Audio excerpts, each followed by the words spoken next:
कहते हैं। तो यहाँ पर अन्न के भेद को लेकर कहते हैं अन्न इस प्रकार से 3 प्रकार से विभाग को प्राप्त हो जाता है। शिव पुराण में भी इसका वर्णन आया है। तो वर्णन करते हैं यहाँ पर, अन्नम असितम त्रेधा विधीयते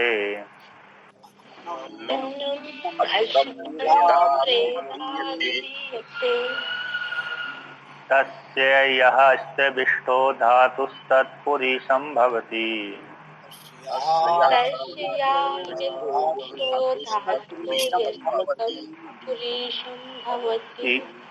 यो मध्यमस्तन्मांसं यो अनिष्टस्य तन्मनः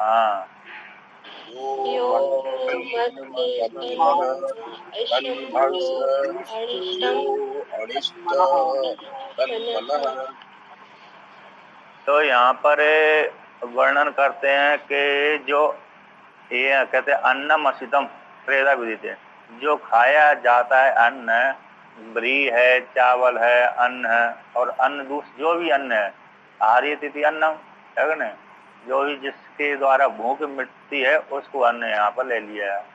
तो जो खाए जाते हैं अन्न है 3 प्रकार से उसका विभाग हो जाता है।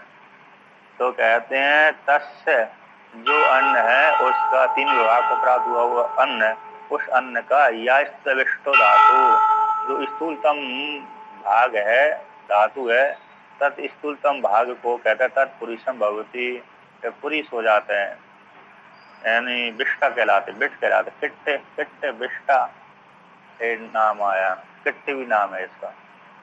कहते हैं स्थूलतम भाग को किट्टे कहते हैं, किट्ट नाम किट्ट होकर के निकल जाता है। और उसको शिव पुराण में कहते हैं आंखों की जो है ना मल कहलाते हैं। आंखों में से जो काई निकलती है, दांतों में जो काई रहती है भोजन के बाद, और कानों में जो मल रहता, महल रहता है, ये सारे मल की कोटि में आते हैं। 8-10 मल बताए गए हैं कानों से, और जहाँ जहाँ भी अरे गंदगी निकलती है वहाँ से वो मल कहलाता है।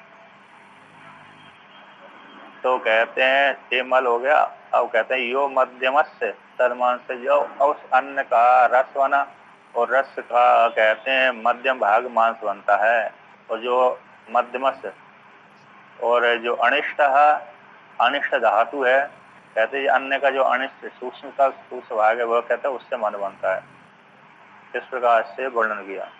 शिव पुराण में इसको आता है कि शिव पुराण में ओमा संहिता में आया है वाक्य, और वहाँ पर ओमा संहिता के 22वें अध्याय का 3-4 वहाँ पर श्लोक हुआ होता है। भगवान शिव जी ने देवी को ये प्रसंग सुनाया था। कहते हैं पाक पात्रस्य मध्य तु पृथक अन्नम पृथक जलम, अन्न हे ऊर्ध्वम जलम स्थाप्यम तदन्नम च जलोपरि, जलस्यादः सह चाग्निर्हि स्थितो अग्निम धमते सनहि, वायुना धम्यमानो अग्निर अति उष्णम कुरुते जलम। ये वाक्य है वहाँ पर 22 शिव पुराण का उमा संहिता के 22वें अध्याय का 3 और 4 श्लोक है। तो कहते हैं जब हम भोजन करते हैं तो भोजन करने के पश्चात शरीर में अंदर चला जाता है, चावल आदि के साथ गीला पदार्थ खाते हैं तो रूखा तो नहीं खाते ना।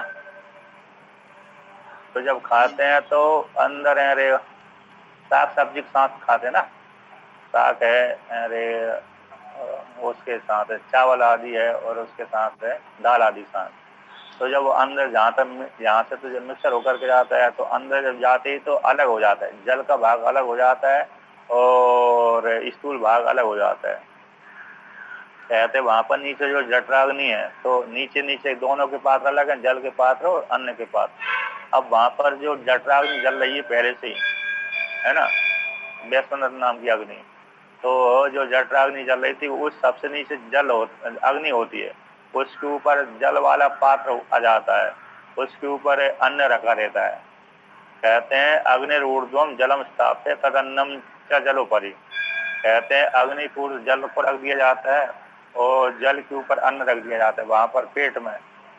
कहते हैं अब वो जल है अग्नि के द्वारा, अग्नि से गर्म होता है। कहते हैं कैसा होता है कि भाई वायु न धम्य मानो अग्नि, वायु की प्रेरित हो जाए, यानी वायु वहां पर भगाती इधर उधर अग्नि को ले जाती है, तो ले जाती वायु। चल, वायु का स्वभाव है कंपन करना, तो वायु जब उसको अग्नि को इधर ले जाती है, जल के ऊपर ले जाती है, तो जल है रे उसको रे अग्नि है, वायु अग्नि को जल के पास में ले जाती है।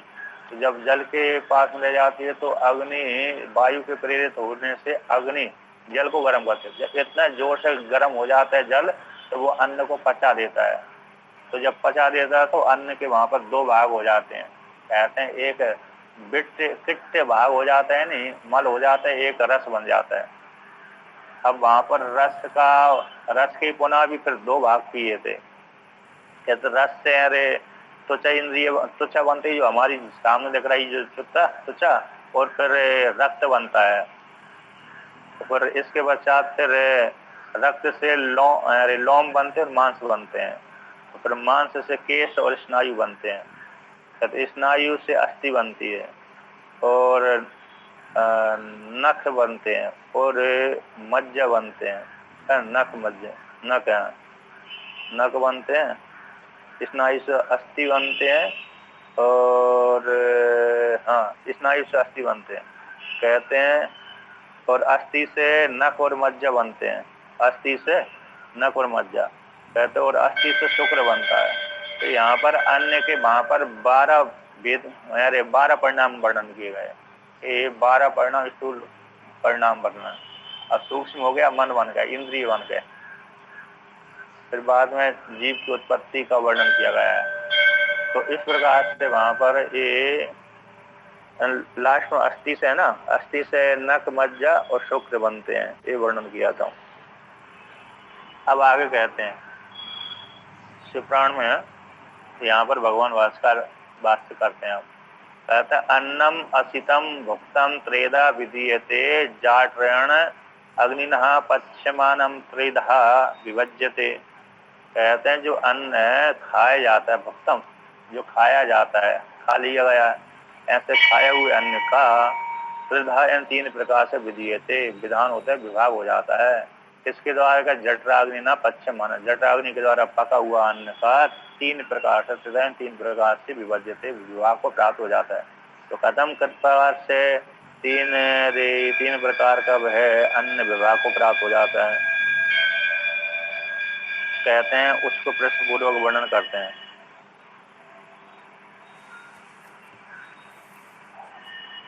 तो वर्णन करते हैं, कहते हैं तस्य अन्नस्य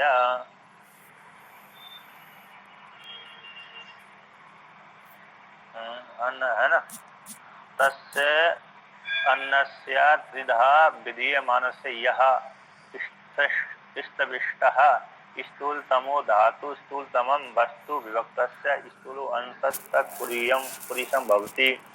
कहते हैं जो अरे उस खाए हुए अन्न का 3 प्रकार से विभाग किए हुए अन्न का जो स्थूलतम, स्तविष्ट का अर्थ स्थूलतम धातु है, स्थूलतमम वस्तु है, और स्थूलतम रूप वस्तु रूप से विभक्त हो जाती है, विभाग को प्राप्त हुई वो वस्तु है, स्थूल अंश कहलाते हैं। जो स्थूल अंश हो गया वो कैसा हो गया, धातु हो गया, वो पुरुष नाम से कहलाता है, पुरुष पिट्ट नाम की मल के नाम से कहलाता है, एक भाग हो गया। तो दूसरा भाग कहते हैं यो मध्यम अंशो धातुर अन्नस्य तद रसादिक्रमण परिणम्य मांसम भवति। कहते हैं जो अन्न का मध्यम अंश है, अन्न का जो मध्यम धातु अंश है, वह रसादि क्रम से परिणाम को प्राप्त होकर के मांस भवति। जो अन्न का जो मध्यम भाग कौन हो गया, रस हो गया। अब रस से परिणाम आदि के माध्यम से रसादि क्रम से वही रस मांस बनता है, दूसरा भाग हो गया। यो अनिष्टो अणुतमो धातु स ऊर्ध्वम हृदय प्राप्त सूक्ष्मासु हितासु नाड़ीषु अनुप्रविश्य भागादिकरण संघातस्य स्थितिहिम उत्पादयन् मनो भवति। मनोरूपेण विपरिणम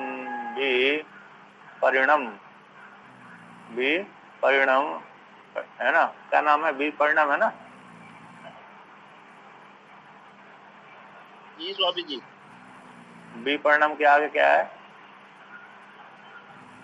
मनोरूपेण विपर्णम मन मनसा उपचय करोति। नहीं, इसमें वर्णमस मनसम भवति जो अनिष्टो ऊर्ध्वं हृदयं प्राप्य उपचयम करोति। नहीं, मनोरूपेण विपर्णम वर्णम नहीं है, पढ़े ब्रह्मस्य उपचयम करोति मनस। अच्छा विपर्णम में हाँ, मनस उपचयम करोति। देखिए यहाँ पर कहते हैं कि जो अनिष्टो यानी अणुतम धातु है, अन्य का जो सूक्ष्म परिणाम है, अणु अनिष्टम को अर्थ करते अणु। तो बहुतों में से सूक्ष्म को निर्धारण करने के लिए एक है, तो इष्टन प्रत्यय कर दिया, तो एक को निर्धारण करने के लिए बहुत समय सूक्ष्म से सूक्ष्म निर्धारण करने के लिए ये है। ऐसे जो अणुतम धातु है, भाग है, सब है ऊर्ध्वम हृदय प्राप्त है। वह अन्न जहाँ से रस बना हुआ था, रस के जो सूक्ष्म भाग है अन्न का जहाँ पर विभाग हुआ वहां से ऊर्ध्व को आता, ऊर्ध्व को उल्टा हुआ हृदय भाग को प्राप्त होता है। हृदय भाग को प्राप्त होकर के कहते सूक्ष्म हितासु नाड़ीसु, जो सूक्ष्म हितासु नाड़ी है हित को चाहने वाली है। हिता का नाड़ी हितासु नाड़ी का तो गए हित को चाहने वाली है। इनकी संख्या 100 है। कहीं हिता की नाम की नाड़ी संख्या आती है कि हिता नाम की नाड़ियां 100 होती हैं। तो जैसे जो हिता नाम की नाड़ियां हैं, उन नाड़ियों में अनुप्रवेश से जो कैंसर है, जो अणुतम भाग रस है, इसमें प्रवेश करके बाघाधिकरण संघातस्य कहते हैं। जो बाघादि इंद्रियों के बाघादि जो करण है उनके संघात की स्थिति का हेतु है। स्थिति को उत्पादन करता हुआ मनोभवती, कौन? वो अन्न बाघादि इंद्रियों रूप संघात की स्थिति को उत्पादन करता हुआ है। वह अन्न का परिणाम सूक्ष्मतम परिणाम मन रूप से हो जाता है, यानी मन रूप से भी परिणाम को प्राप्त हुआ मनसः उपचयम करोति, मन की वृद्धि को करता है, यानी मन बढ़ाता है, मन को पुष्ट करता है। मन कैसा हो गया? मन पुष्ट हो गया, है कि नहीं? इस मन तो पुष्ट ही होगा, अन्य दूसरा कोई नहीं होगा, बलवान हो जाएगा। उपचय यही हो गया, मतलब सोचने की शक्ति तीव्र हो जाएगी, ठीक है ना। और बाकी वृद्धि तो नहीं है, जैसे शरीर वृद्धि को प्राप्त हो जाता है ऐसा नहीं है।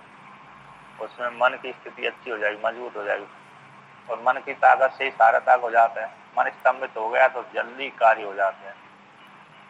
मन की शक्ति बड़ी बलवान होती है। इंद्रिय की भी है, शरीर की भी है, इंद्रियों की शक्ति होती है, लेकिन इसको शरीर में अभिव्यक्त होती है। अब आगे कहते हैं, अब तीनों का वर्णन कर दिया। ततस्य मनोरूपेण विपर्णम तन्मनो उपचयम करोति, ये एक और बात है। अच्छा, सही है। अब यहाँ पर वर्णन करते हैं, मैं कुछ और देख रहा था। अच्छा। तो यहाँ पर वर्णन करते हैं, कहते मन का अन्न उपचतित वचन से वैशिष्य के परिभाषा भी दूषिता वेतव्य। मन का अन्न के द्वारा वृद्धि होती है ना। मन की कैसे होगी? अन्न के द्वारा उचित वचन हो जाने से वैशिष्यों के द्वारा जो परिभाषा किया गई है उसको खंडन जान लेना चाहिए। यहाँ पर तो कैसे है? कहते ततश्च अन्न उपचतत्वात् मनुष्यो भौतिकत्वम् एव न वैश्विक तंत्र उपलक्षणम नित्यम निरवयवम चैति गृह्यते। कहते हैं मन का अन्न के द्वारा वृद्धि को प्राप्त हो जाने से कैसे हो जाता है? मन का अन्न के द्वारा वृद्धि को प्राप्त होने से वह मन कैसा भौतिकत्व सिद्ध हो गया। आदत भूतों से बड़ा था, इसलिए भूतों से बड़ा होने के कारण वो भौतिक हो गया।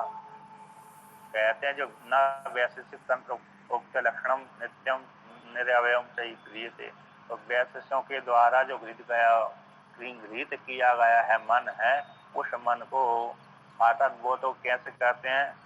तो मन कैसे सूक्ष्म निरवय है और नित्य है। कहते हैं उनके मत में 9 नित्य होते हैं, पृथ्वी जल तेज वायु इनके परमाणु नित्य होते हैं। आकाश का परमाणु नहीं होता, इसलिए आकाश स्वतः नित्य होता है। तो आत्मा दिखे काल मनांसी ये नवैव होते हैं। पृथ्वी जल तेज वायु इनके इनके सबके परमाणु सूक्ष्म परमाणु 4 हो गया, आकाश 5 हो गया, काल 6 हो गया, दिशा 7 हो गई, आत्मा 8 हो गया और मन 9 हो गया। ये नित्य इतने नित्य अरे बने रहते 9 नवैवा नित्य। अरे 9 जो अरे पदार्थ होते हैं इनके मतलब 9 भाग द्रव्य इनको नित्य कहते हैं। तो मन उनको नित्य आया है वहां पर। आत्मा देख काल मनांसी नवैवा। तो कहते हैं जो नित्य आया तो यहाँ पर जो नित्य यहाँ पर खंडन जान लेना चाहिए। आता जो नैयायिकों के द्वारा स्वीकृत किया गया मन को नित्य, वो नित्य नहीं है, वो तो उनकी कपोल कल्पना है। कैसी है? कपोल कल्पना। आता क्योंकि यहाँ पर श्रुति कहती है कि उस अन्न के खाने से मन पुष्ट होता है, वृद्धि को प्राप्त होता है, इसकी भौतिकत्व है।